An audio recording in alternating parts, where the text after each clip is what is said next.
2007년도 2007년 당시에 유야무야 끝났다는 건가요? 2008년도죠. 2008년도. 나는 이 공개 방송이니까. 네, 공개 방송이에요. 전인식 씨도 이제 공인이 됐으니까 네. 내게 공개적으로 해명을 부탁드립니다. 그 조응천 의원실의 전희식 보좌관과 관련된 말씀을 주시는데 전희식 보좌 지금 정리를 좀 그 신동 총재 말씀을 좀 정리를 해보면 2007년, 2008년 당시에 그 박지만 회장의 회사인 이쥐의 직원이었죠. 직원이었고 그런데 유경재단에 들어와서 총무실 컴퓨터를 들고 갔다. 그렇죠. 예. 고소를 당시 유경재단 측에서 한 거죠. 했죠. 했는데 이 사건이 유야무야 됐다. 그때 왜 이 컴퓨터를 가져갔고 이 컴퓨터가 어디에 있는지 이런 거를 전 보좌관이 확인을 좀 해줬으면 좋겠다라는 것이 그 신동욱 총재 주장이십니다. 이 주장에 대해서 저희가 한번 반론을 들어봐야 되기 때문에요. 전인식 보좌관을 통해서 저희가 반론권을 드린다는 말씀을 저희가 좀 드리겠습니다. 자, 우선 복잡해지는데요. 여하튼 그 주모 씨 얘기를 하다가 저희가 전인식 보좌관 얘기까지 나온 거예요. 그죠? 근데 그 주모 씨가 그 재판 과정에서 그 신동욱 총재 사건, 이른바 중국 사건 관계가 없다라는 주장을 해왔어요. 그런데 이분이 물론 이제 경찰에서는 심근경색으로 사망을 했다 이렇게 발표를 하고 있고 독극물 문제나 이런 그 약물과 관련해서는 그 결과 발표가 나오는데 한 2주 정도 걸린다 좀 기다려달라라고 기자들에게 양해를 구한 이런 상황입니다. 이 죽음에도 의문이 있다 이렇게 보시는 겁니까? 일단 무엇보다도 그 유족들이나 네. 주변에 가까운 분들의 증언에 의하면은 네. 고혈압으로 병원에 입원을 했다거나 음. 뭐 심각해서 무슨 약을 복용했다는 게 없습니다. 전혀. 네. 그런데 어찌됐든 간에 결론은 그렇게 났어요. 국가수의 발표니까 우리는 믿어야지요. 네. 국가수의 발표니까. 예. 하지만은 왠지 모르게 네. 느낌이 이상하죠. 그러니까 증거는 없지만 그죠? 왜냐하면 지금까지 경찰에서 발표했던 내용들이 네. 또 그동안에 제가 경험했던 바에 의하면은 내 주변에서 일어났던 이야기들은 너무나 많이 왜곡되어 있고 틀어져 있었기 때문이죠. 저는 국가수의 그 발표가 사실이기를 바랄 뿐입니다. 네.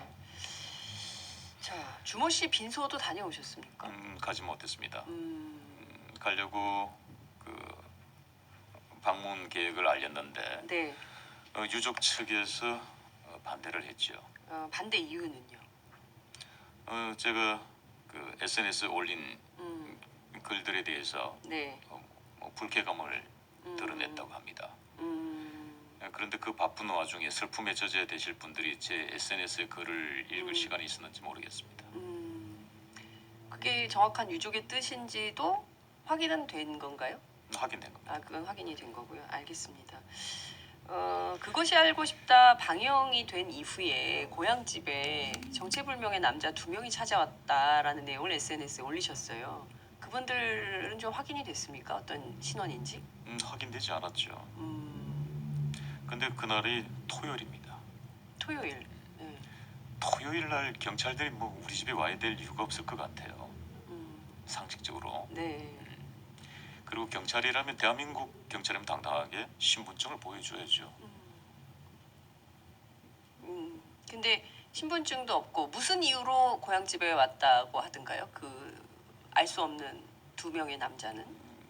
그냥 뭐 이것저것 그냥 두리번 뭐 그 정도의 가족들에게 뭘 묻거나 하던 건 그것까지는 아니고, 예. 그러니까 지금 신동욱 총재를 비롯한 가족들도 뭔가 좀 이렇게 이런 것만 있으면 왜 우리가 이제 자라보고 놀란 가슴 소뚜껑 보고 놀란다고, 그러니까 작은 것들도 예민하게 체크를 할 수밖에 없는, 왜냐하면 10년 전에 그 사건이 엄청난 트라우마가 있기 때문에 충분히 그 예민하게 동향을 파악할 수밖에 없겠다 이런 생각이 좀 들기도 합니다.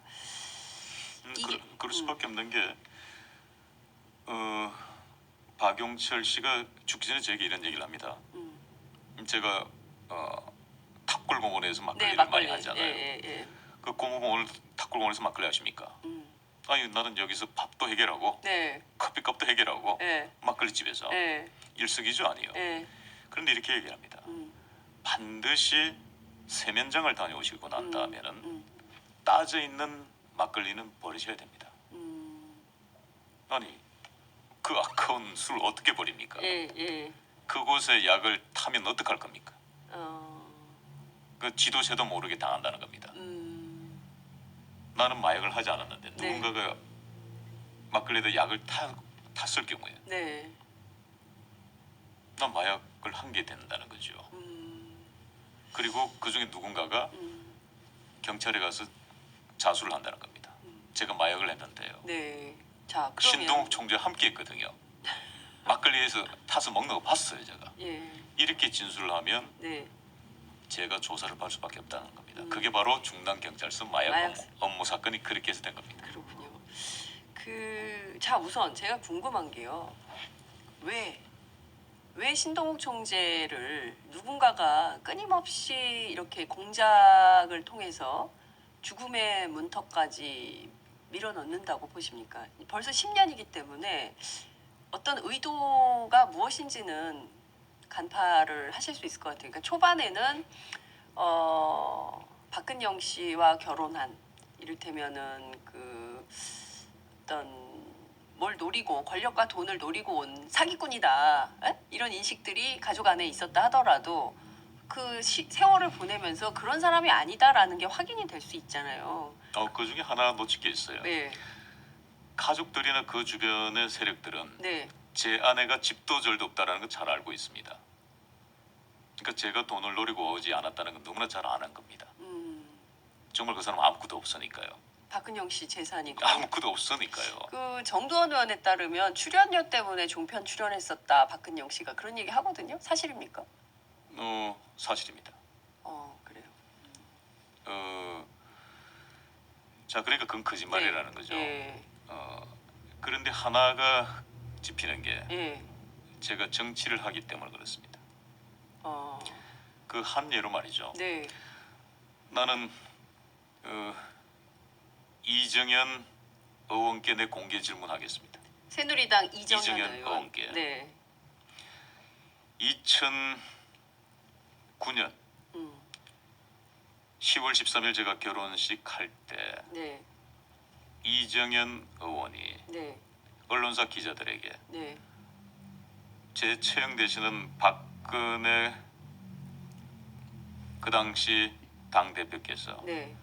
결혼식에 참석하지 않은 이유를 보도자를 부립니다. 네. 불참 이유를. 예. 누구에게 지시를 받은 건지,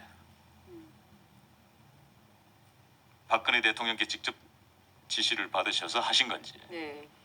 아니면 최순실 씨에게 지시를 받아서 하신 건지, 나는 공개 해명을 듣고 싶습니다. 네. 왜냐면 상식적으로 네. 언니가 여동생의 결혼식에 참석하지 않는 것을 그렇게 언론사 기자들에게 그 이유까지 배포를 하면서까지 해야 될 이유가 없다고 봅니다. 그런데 바로 거기에 나는 답이 들어있다고 보는 거예요. 어떤 답이 있다고 보십니까? 그 내용을 잘 찾아보세요. 그 기사 내용이. 네. 조중동부터 시작해 대한민국의 메이저 언론부터 방송까지 그게 다 썼어요? 다뤘어요. 네. 그 내용이 어떤 걸로 기억하냐면은 그것에 박근혜 대표께서 결혼식에 참석하시면은 앞으로 더 무슨 일들이 벌어질지 모르기 때문에 사전에 예방 차원에서 참석하지 않는다는 그런 내용으로 기억합니다. 거기에서 난 해답을 잡고 싶은데요. 그렇군요. 거기에 만약에 참석한다 그러면 당연히 전 정치를 하는 사람이니까 네. 힘의 균형이 어떻게 힘의 권력의 추가 저에게 온다고 판단하지 않았을까요? 근데 권력의 추가 총재님에게 쏠리기에는 덩치가 너무 체급의 차이가 많이 나잖아요. 박근혜 대표하고 신동욱 총재님하고는. 전 그렇게 생각하지 않습니다. 하여튼 그거는 이제 그 논의로 해서 저희가 2라운드에서 나중에 다시 또 논의하도록 하고요. 어찌됐든 이 죽음의 배후가 있다고 하셨어요. 누구라고 보십니까? 오늘 이 방송을 통해서 네. 제가 진범을 말씀드리겠습니다. 진범. 진범. 이 죽음 배후의 예. 진범. 이 모든 죽음의 진범. 네. 유령입니다. 네? 긴장했어요. 유령입니다. 네? 아니 지금 그렇게 말씀하시면 많은 시청자들이 아 뭐야 이럴 수 있어요. 무슨 얘기냐면은 예. 제가 어저께 모 방송을 통해서 박지만 회장께 사과를 했습니다. 그 당시는 박지만 회장이 범인이라고 추정했습니다. 2007년 당시의 상황은 빗나갔죠. 지금 역시 저희들이 추적한 바에 의하면은 네. 진범의 근사체에 와 있는 분들이 있습니다. 예. 그런데 제가 유령이라고 표현한 것은 예. 그분들도 아닐 수 있다. 그게 두려운 겁니다. 진범이라고 생각하는 사람이 아닐 수 있다. 그렇죠. 그것마저도 그들도 트릭을 쓰지 않을까. 음. 또 한 번에 함정을 파지 않을까. 만약에 제가 그 진범이라고 얘기하는 순간 네. 옳거니 허위사실 6% 1년 6개월 동안 전 또 네. 억울한 옥살이를 또 해야 될 겁니다. 예. 그래서 제가 요즘은 유령과 마치 싸움을 하는 것 같습니다. 처음엔 웃었지만 그 유령의 의미가 어떤 건지 그 전달이 되니까 섬찟한 느낌마저 좀 듭니다. 박지만 회장이요. 그 오촌 조카 살인 사건 관련해서 상당히 억울해하고 있다라는 얘기가 우회적으로 들린다 그래요. 그 취재하는 기자들이나 PD들한테 그 왜 박지만 회장이 그랬을 거라고 2007년엔 생각을 했어요. 법정에서 증언을 했으니까요. 음, 2010년 9월 1일 박용철의 법정 증언입니다. 그 법정 증언이 없었다면은 그 당시에 박지만 회장, 네. 정용희 씨, 음, 박용철 씨 세 사람을 제가 고소를 합니다. 중국 사건으로. 네. 그렇다면은 박지만 회장께서 저를 무고로 고소할 것이 아니라 박용철 씨나 정용희 씨를 저에게 고소해야 되는 겁니다. 증인을. 그렇죠. 예. 법정 그러네. 증언했지 않습니까? 예. 근데 그 두 분에게는 전혀 아무런 법적 조치를 취하지 않았습니다. 오로지 신동 총재에 대해서만. 그렇죠. 어, 자, 그리고 예. 실질적으로 만약에 무고로 고소를 걸어야 된다면은 네. 박지만 회장이 저에게 걸어야 될 게 아니고 박용철 씨가 저에게 걸어야 되는 겁니다. 그러네요. 그렇지 않습니까? 예, 예. 근데 박용철 씨는 또 안 걸었잖아요. 그렇죠. 예. 그게 어때요? 예. 그게 합리적 의심 아닌가요? 근데 이제 와서 사과한 이유는 뭡니까, 그럼? 빗나갔다는 거죠. 빗나갔다고 보는 포인트는 뭐죠? 정용희 씨는 그 당시 이지 비서실장의 명함을 가지고 다녔습니다. 근데 저희들이 확보한 증언에 따르면 네. 정용희 씨는 예. 박지만 회장의 사람이 아니라 누구 사람? 정윤의 사람이라고 복수의 사람으로부터 증언을 받았습니다. 정용희 비서실장은 박지만의 비서실장이 아니라 정윤회 사람이다. 사람이다. 정윤회 사람이다. 복심이다. 이런 건가요? 그렇게 알고 있습니다. 삼성동의 사람이다. 삼성동의 사람이다. 삼성동에는 박근혜 대통령이 살지 않았습니까? 그렇죠. 그럼 박 대통령의 사람이다? 이런 거예요? 박근혜 대통령의 사람은 아닌 걸로 파악하지만은 네. 최순실 씨와 정윤혜 씨의 사람이라는 것은 복수의 증언자로부터 들었습니다. 확실한가요? 증언까지만 들었습니다. 네. 이것도 체크 포인트가 있다. 말씀을 좀 드리겠습니다. 확신이라고 얘기를 한다면 네. 또 제가 함정에 빠지겠지요. 알겠습니다. 지금부터는 돌다리도 두들깁니다. 두 번 실수하지 않겠습니다. 네. 얘기가 점점 흥미진진한 상황인데요. 이게 너무 짚어야 될 내용이 많은데 시간은 막 지금 56분 57초를 흐르고 있어서 제가 좀 마음이 조금 급해집니다만 그래도 하나하나 좀 여쭙도록 하겠습니다. 이 이야기는 대하 드라마죠. 그러네요. 일부작으로 끝날 이야기가 아니에요. 여러 번 출연하셔야 될 것 네, 같습니다. 시리즈물로 저희가 고민을 좀 해보도록 하겠습니다. 지금 그 이 소송에 최순실 권력이 그러니까 그 신총재님 사건에 최순실 권력이 개입해 있다 이렇게 또 보십니까? 저희들 사건은 말이죠. 네.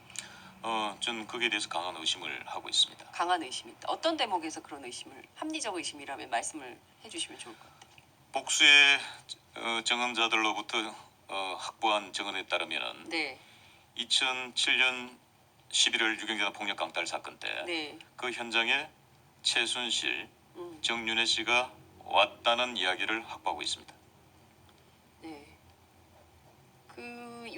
요 얘기는 어제 보도가 일부 나온 것 같아요. 정윤혜 씨가 왔었다라는 얘기가.